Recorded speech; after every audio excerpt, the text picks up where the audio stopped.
صباح الخير للأشخاص الذين لا تبدلهم الأيام ولا تفرقهم المسافات ولا تغيرهم الظروف.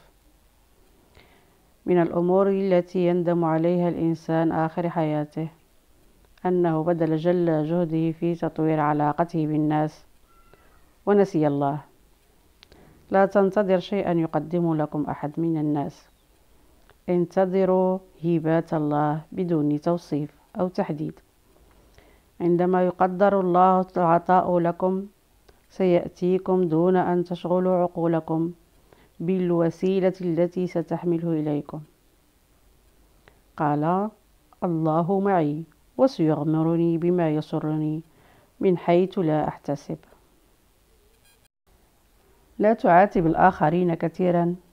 من يريدك باستطاعته أن يخلق 1000 قصة ليحادثك، ومن لا يريدك باستطاعته أن يخلق 1000 عذر ليتجنبك.